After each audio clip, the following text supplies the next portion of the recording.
या मृत्यु पाने वाला कहा जाए, अमर कहा जाए।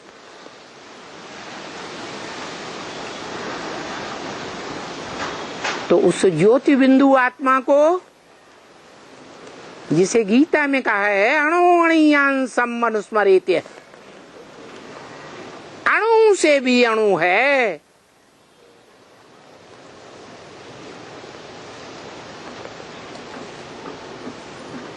जो स्मरण करने वाले ऋषियों मुनियों ने स्मरण करने का प्रयास किया है,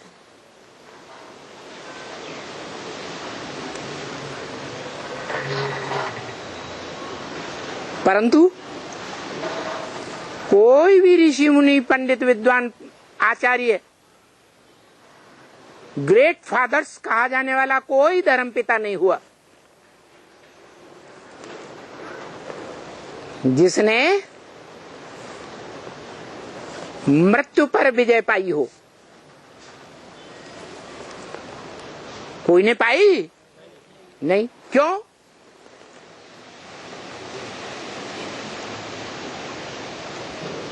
क्योंकि उस सूक्ष्म आत्मा को पकड़ने का यंत्र कौन सा है पता ही नहीं किसी।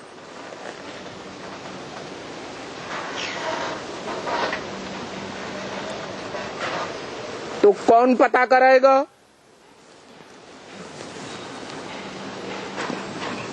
है कोई पता कराने वाला होगा या नहीं होगा? कौन?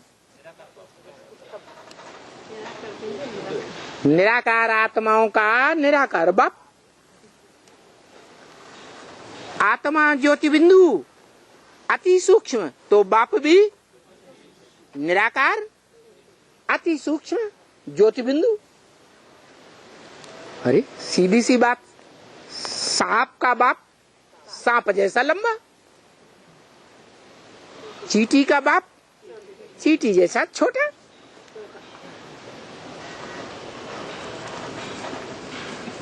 हाथी का बाप हाथी जैसा डौल ढील वाला मोटा ताजा।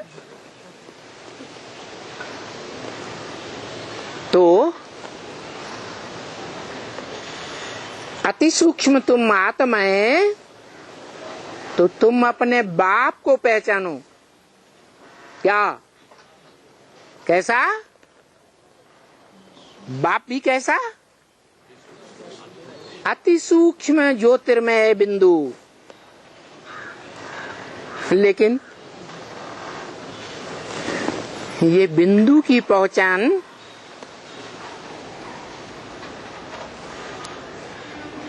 बाप की पहचान वो निराकार ज्योति बिंदु आत्माओं का बाप शिव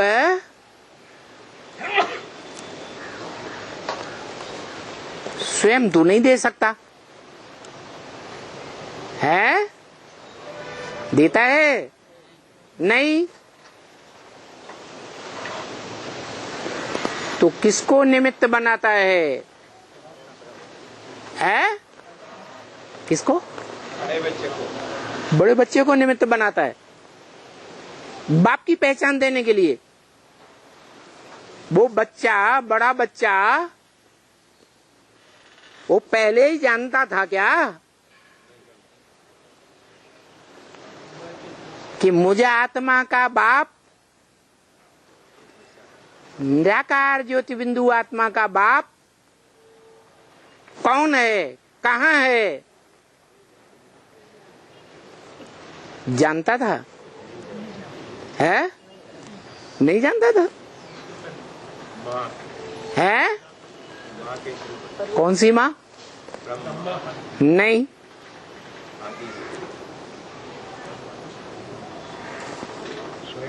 ब्रह्मा तो स्वयं देहधारी धर्मपिताओं के बीच में बड़े ते बड़ा देह अहंकारी धर्मपिता।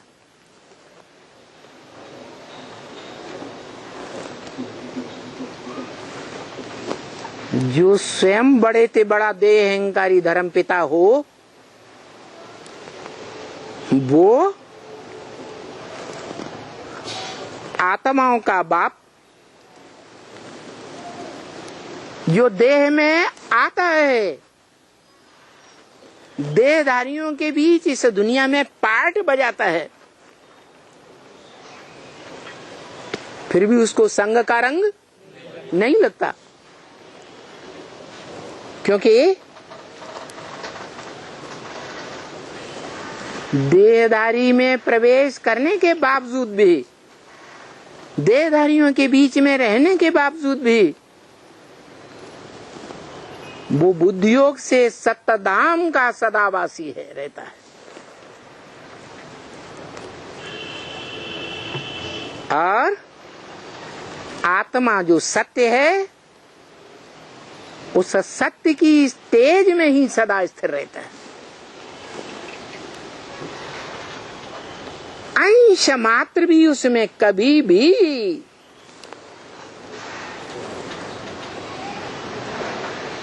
असत्य का प्रवेश नहीं हो सकता।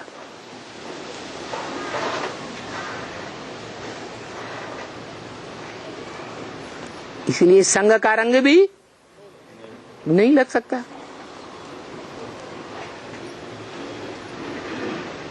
तो सवाल है, जो परंपरा है कि बच्चों को बाप का परिचय कौन देता है?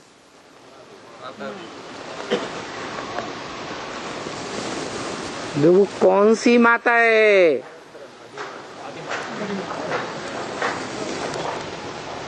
जिसने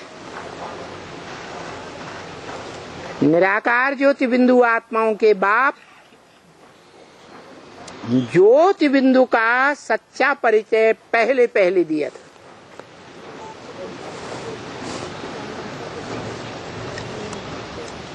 है बड़ी माँ।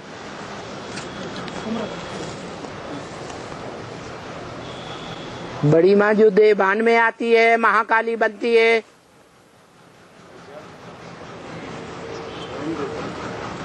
वो बाप का परिचय देती है।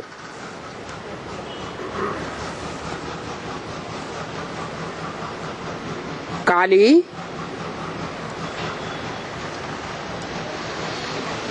कालों को व्यक्त करेगी, इस संसार में, या गोरों को प्रत्यक्ष करेगी?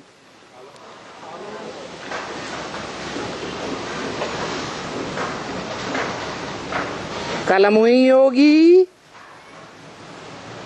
तो काले ही पैदा करेगी, कालों को प्रत्यक्ष करेगी। और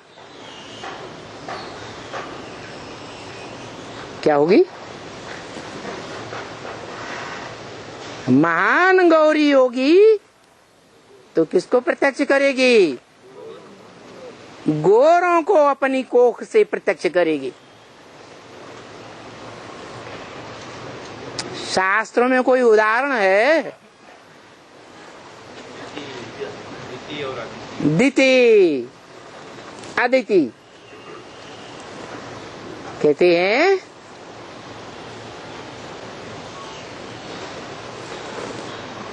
जो कश्यप ऋषि थे, काश्य माने तेज, पा माने पीने वाले। क्या पीने वाले? काश्य रूपी तेज को पीने वाले कश्यप ऋषि की 2 पत्नियां थी।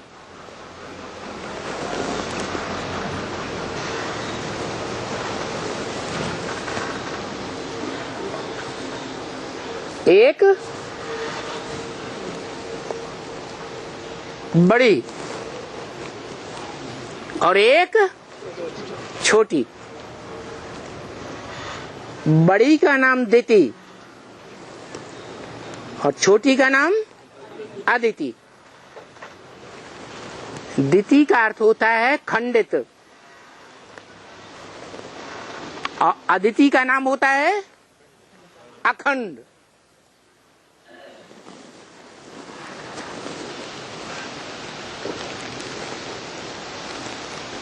जिसका सत्व खंडित तो हो जाए वो द्वितीय, और जिसका सत्व सतीत्व अखंड बना रहे जीवन में वो अद्वितीय। तो अब बताओ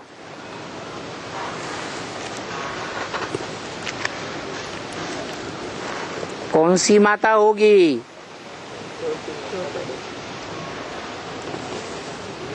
जिसने पहले पहले बाप का परिचय दिया हो,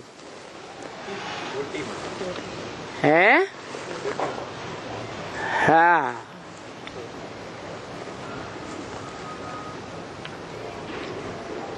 जैसे सत्व है, सत्य है आत्मा,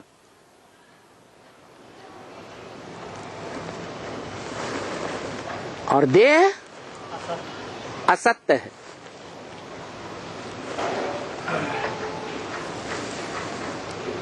देखा जाए माताएं अनुभव भी करती होंगी।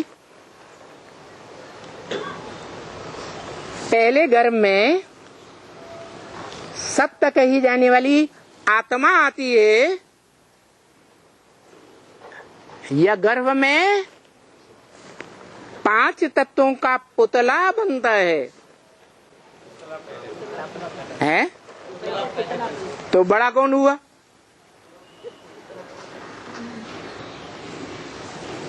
कौन बड़ा हुआ? 5 तत्वों का पुतला बड़ा हुआ, या बाद में आने वाली आत्मा बड़ी हुई? है?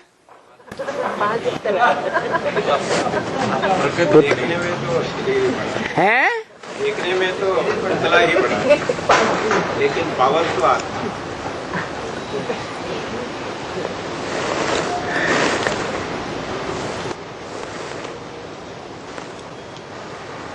ओरिजिनल रूप में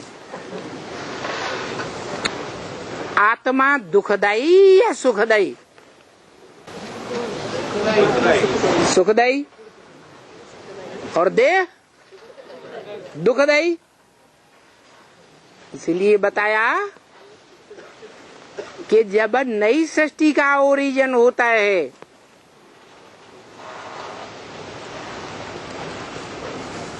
तो पहले पहले असुरों का जन्म हुआ। क्या? आसुरी जो आत्माएं हैं उनका प्रत्यक्षता रूपी जन्म होता है, और बाद में देव आत्माओं का जन्म होता है।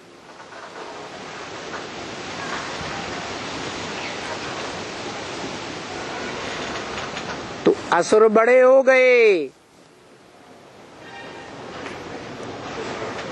और देवात्माएं छोटी हो गई।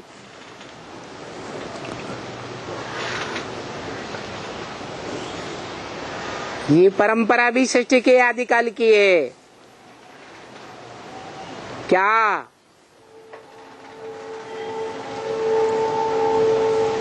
जब ऊंचे ते ऊंचा बाप इस सृष्टि पर आता है तो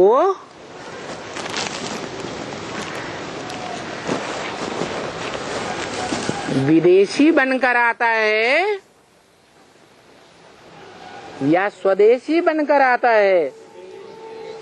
विदेशी बनकर आता है। बनकर आता है या होता भी है वैसा?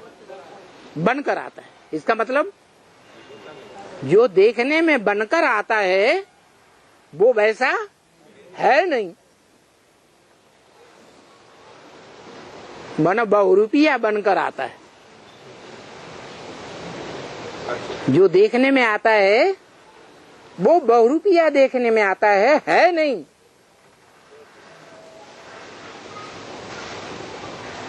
इसलिए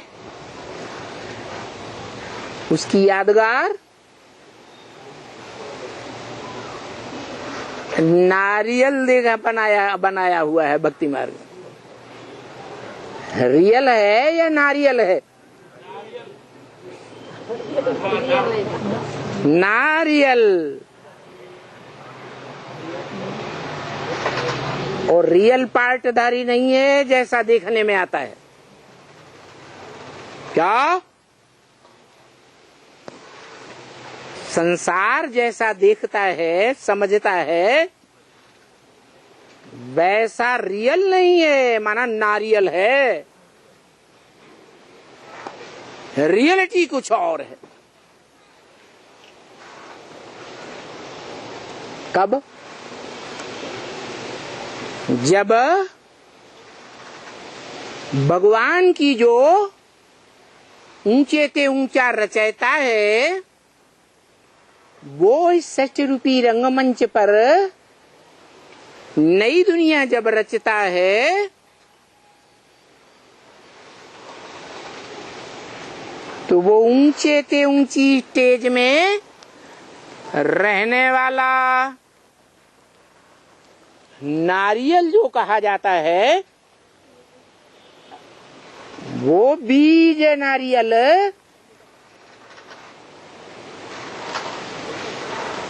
सार्वभौम माने जाने वाले भगवान के रूप में जो दुनिया में शिवलिंग पाया जाता है, दुनिया की बड़े ते बड़ी खुदाइयों में, देश विदेश की खुदाइयों में जो सबसे जास्ती लिंग मूर्तियां पाई गई और भारत में भी जो यादगार मंदिर सबसे जास्ती बनाए हुए हैं, उन मंदिरों में शिवलिंग के रूप में रखा हुआ है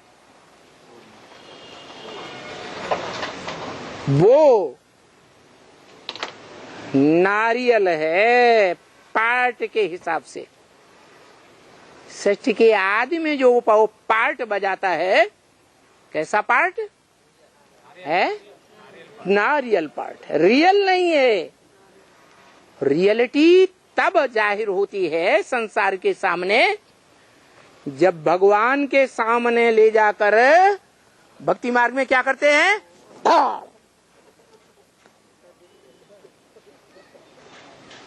फोड़ दिया जाता है।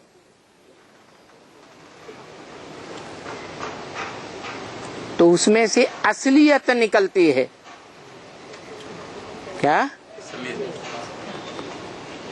कि ये है असल में।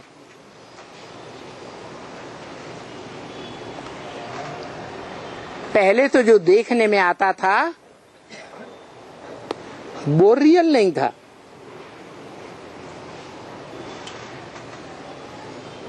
तो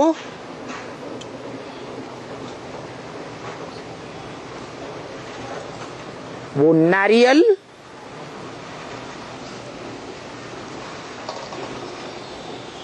विदेशी बनकर आता है, दिखावा कुछ और अंदर से कुछ और। नारियल को भी 3 आंखें होती हैं।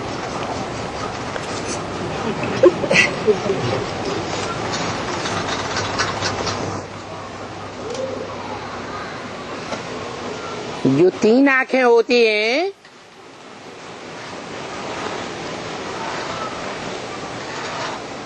वो स्थूल में होती हैं या अव्यक्त में होती हैं। इन आंखों से देखने में जो आता है वो है व्यक्त, और जो इन आंखों से देखने में नहीं आता वो अव्यक्त। तो नारियल में जो 3 आंखें होती हैं वो देखने में आती है, नहीं आती? आती है। छीलने के बाद हाँ जी, उसका देवभान का छिलका उतर जाए डबल डबल छिलका है, वो सारा छिलका उतर जाए और अंत में जो हार्ड से हार्ड छिलका है वो भी धार से जब टूट जाए तब प्रत्यक्ष होता है। तो वो विदेशियों को प्रत्यक्ष करने वाला, विदेशी के रूप में पार्ट बजाने वाला,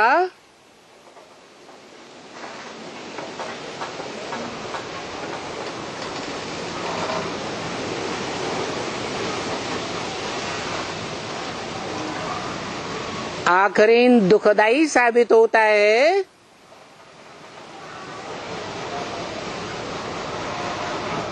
या सुखदाई साबित होता है। और पहले जब प्रत्यक्षता रूपी जन्म है, प्रत्यक्ष होता है संसार के सामने, तो विदेशी प्रत्यक्ष करते हैं या स्वदेशी प्रत्यक्ष करते हैं? हैं? विदेशी प्रत्यक्ष करते हैं, क्योंकि ज्यादा बुद्धि विदेशियों में होती है या स्वदेशियों में होती है? हैं? विदेशियों में होती है।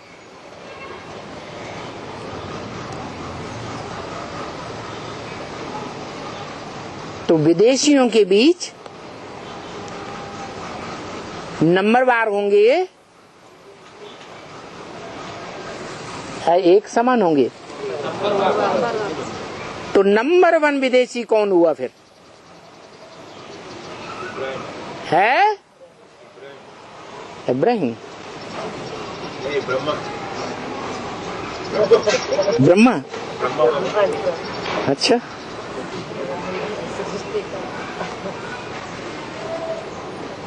वो सत्य का भंडार अखूट,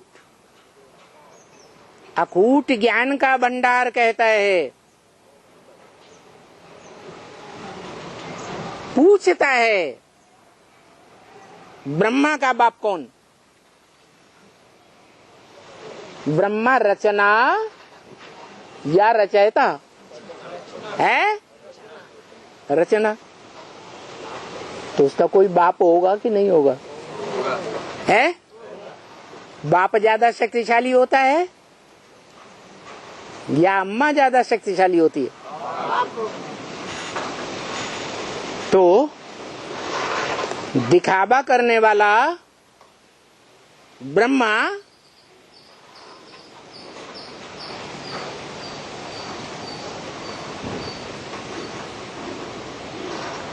सबसे जास्ती दिखावा करने वाला धर्म पिताओं के बीच में नंबरवार की लिस्ट में आता है। नंबर 1 दिखावा करने वाला। दुनिया में क्राइस्ट और क्राइस्ट के फॉलोअर्स को कैसा मानते हैं? दिखावा बहुत करते हैं,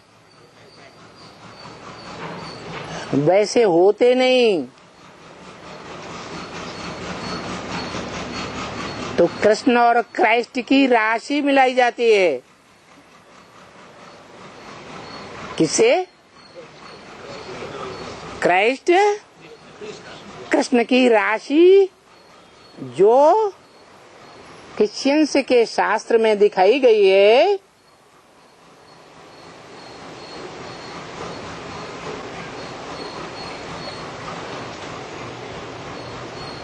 कि प्रवेश करने वाली आत्मा और जिसमें प्रवेश हुआ वो अलग नामधारी था, जीसस। और कहते हैं क्योंकि देह का नाम ही गाया जाता है। तो कहते हैं किससे जन्म हुआ? क्राइस्ट का जन्म किससे हुआ? कुमारी से जन्म हुआ। अब कुमारी से कहीं जन्म होता है क्या? जन्म देने वाला तो बाप ही होता है। तो ये नकल कहां से की?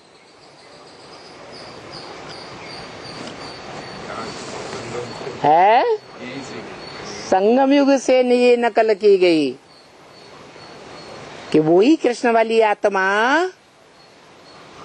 मनुष्य सृष्टि का आदि पत्ता जिस बाप से जन्म लेता है, उस बाप को कोई कुमारी जन्म देती है या नहीं देती है? है? प्रत्यक्षता रूपी जन्म। कैसे?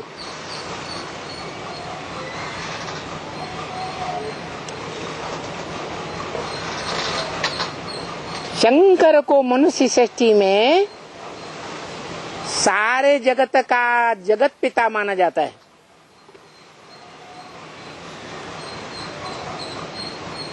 वो जगत पिता वाली आत्मा की प्रत्यक्षता स्वयं होती है संसार के सामने, जगत के सामने, कि उसको प्रत्यक्ष करने के निमित्त कोई कुमारी बनती है। कोई कुमारी बनती है। कौन कुमारी बनती है? लक्ष्मी। वही कुमारी निमित्त बनती है जो महागौरी गई हुई है। वैष्णवी शक्ति मानी जाती है। विष्णु का अवतार मानी जाती है।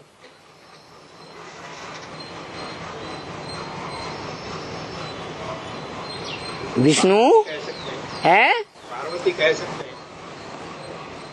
पार लगाने वाली।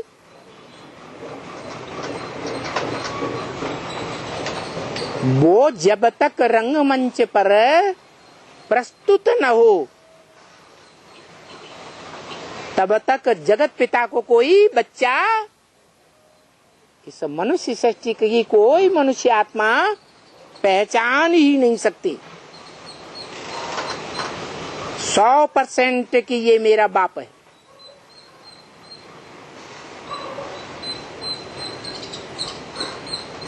पहचान ले, मान ले, निश्चय पैदा कर ले। बाप का निश्चय पैदा करना माने बाप का बच्चा बना, और बाप के ऊपर अनिश्चय हो गया तो बाप का बच्चा मर गया। तो दुनिया में जो भी मनुष्य मात्र रूपी आत्माएं हैं मनुष्यों की, वो अभी मृत्युलोक में है या अमरलोक में है? सबको अनिश्चय रूपी मृत्यु का मुकाबला करना होता है कमोबेश।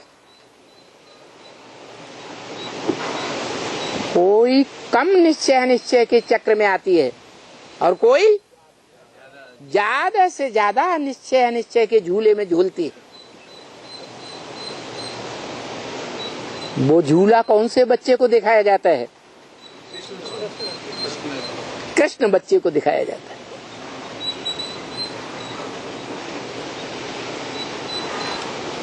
क्योंकि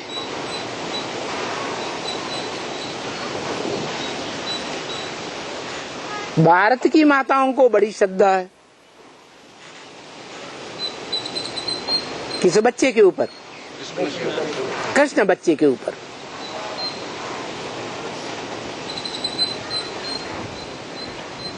जो शास्त्रों में कृष्ण बच्चा चित्रों में चित्रित किया गया, भाषा में दिखाया गया,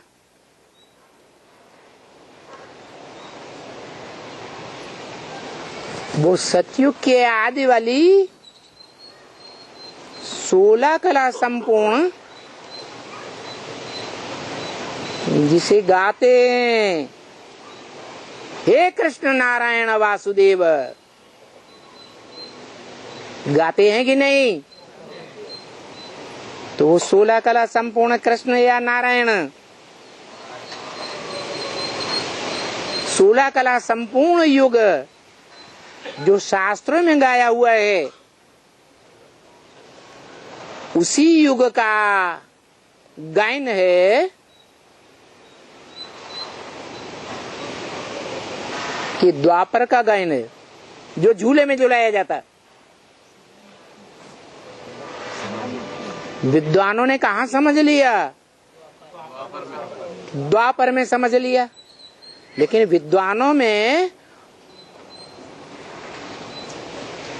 सभी का एक मत होता है या अलग अलग मतें भी हैं? तो कोई विद्वानों ने कहा कि शास्त्रों में तो लिखा है सतयुग 16 कला संपूर्ण, त्रेता 14 कला संपूर्ण, द्वापर 8 कला संपूर्ण, और द्वापर के अंत आते आते जब कलयुग शुरू होता है तो कलयुग के आदि हिस्सा जो सात्विक हिस्सा है, वहां से लेकर कलयुग के अंत तक कलाहीन युग हो जाता है। तो जब शास्त्रों में हर युग की कलाएं निर्धारित की हुई है, तो द्वापर के अंत में 16 कला संपूर्ण बच्चा कैसे पैदा हो जाएगा?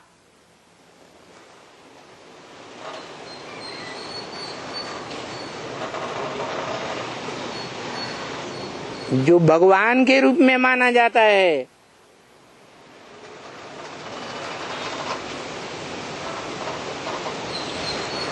और वो भगवान द्वापर के अंत में जो पार्ट बजाता है, उसके बाद कौन सा युग आता है? तो पापी कलयुग की स्थापना करने के लिए भगवान आता है क्या? तो बात झूठी साबित हो जाती है। इसलिए विद्वानों में बड़ा मतभेद है।